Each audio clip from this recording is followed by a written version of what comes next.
Hello everyone and welcome to selection Bharat YouTube channel. आखिर Israel और Hamas की war के बाद आखिर गाज़ा का फ्यूचर कौन डिसाइड करने वाला है? अमेरिका या फिर यूनाइटेड नेशंस, या फिर एक नई ग्लोबल पावर ग्रुप जिसमें इंडिया भी एक पार्टनर हो सकता है?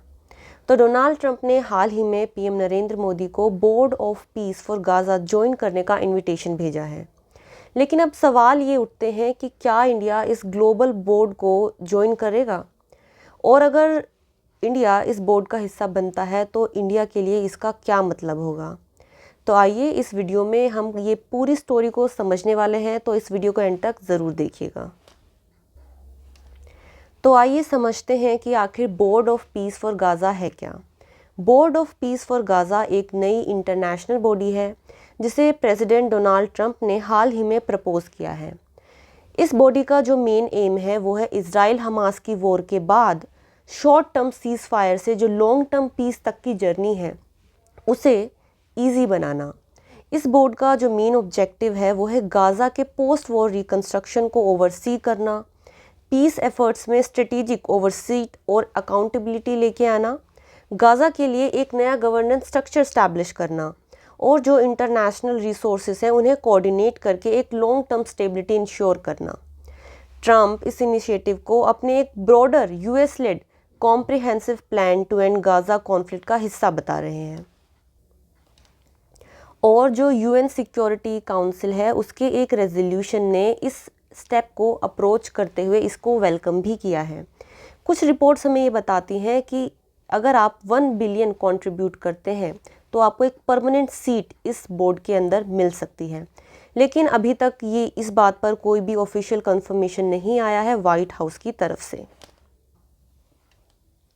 तो 16 जनवरी 2026 को डोनाल्ड ट्रंप ने प्राइम मिनिस्टर नरेंद्र मोदी को एक फॉर्मल इनविटेशन लेटर भी भेजा, और इस लेटर में ट्रंप ने लिखा है, it is my greatest honour to invite you in a critical historic and magnificent effort to solidify peace in middle east. उन्होंने इसे एक बोल्ड न्यू अप्रोच बताया टू रिजॉल्व ग्लोबल कॉन्फ्लिक्ट्स, और कहा कि ये इनिशिएटिव डिस्टिंग्विश्ड नेशन को साथ लाने में एक अहम भूमिका यहाँ पे निभाने वाला है। और इस इनिशिएटिव को जो यूएस के एम्बेसडर हैं सर्गियो गोर, उन्होंने अपने सोशल मीडिया अकाउंट पर भी शेयर किया है। इस बात के चलते अभी तक इंडिया का क्या रिस्पॉन्स है? देखिए, अभी तक जो इंडिया है उसने इस बात पर कोई भी ऑफिशियल नोटिफिकेशन जारी नहीं किया है, और जो इनविटेशन लेटर है उस पर अभी तक डिप्लोमेटिक टॉक चल रहे हैं। इज़राइल पैलेस्टीन इशू पे इंडिया का जो स्टैंड रहा है वो पहले से ही बहुत क्लियर रहा है कि इंडिया एक 2 स्टेट सोल्यूशन को ही सपोर्ट करता है, क्योंकि उसके इज़राइल से भी बहुत अच्छे रिलेशन हैं और उसके जो पैलेस्टीन है उसके साथ भी काफ़ी अच्छे रिलेशन हैं। देखिए, the board of peace initiative जो अपीयर हुआ है उसमें जो यूएस है वो ही इस इनिशिएटिव को लीड करने वाला है। बट यहाँ पर जो मेजर कंसर्न आता है वो ये कि ये जो इनिशिएटिव है जो यूएन की पीस कीपिंग फोर्सेस का जो मैकेनिज्म उसके बाहर आता है। हालांकि कुछ रिपोर्ट्स ये भी बता रही हैं कि ये जो सिक्योरिटी काउंसिल है इसे बैक करती है। सिक्योरिटी काउंसिल का 2830 रेजोल्यूशन जो है वो इस जो बोर्ड नया बनने वाला है उसे बैक करता है। लेकिन हाल ही में जैसे आपको पता है कि जो ग्लोबल टेंशन है ऑलरेडी इतने पीक पर चल रही हैं, यूएस और इंडिया के बीच में भी जो ट्रेड वॉर है उसको लेकर काफ़ी कॉन्फ्लिक्ट्स बने हुए हैं। वेस्ट एशिया में भी जो कॉम्प्लेक्स है डिप्लोमेसी वो उसके जो रीजंस है वो और बढ़ते ही जा रहे हैं।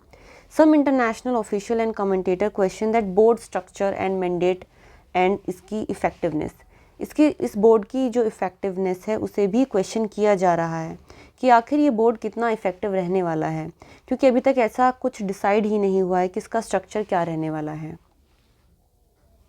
इज़राइल ने भी इस बोर्ड को लेकर काफ़ी सारे यहाँ पे क्वेश्चंस खड़े किए हैं कि आखिर ये बोर्ड कोऑर्डिनेट कैसे करेगा, और ना ही ये इज़राइल की पॉलिसी के साथ यहाँ पे रिलेट करता है। तो देखिए, फाइनल कॉम्पोजिशन तो अभी बाकी है, अभी कुछ भी फाइनल नहीं हुआ है कि इसमें कौन सी कंट्रीज़ इसका पार्ट रहेंगी और कौन सी कंट्रीज़ इसका पार्ट नहीं रहेंगी।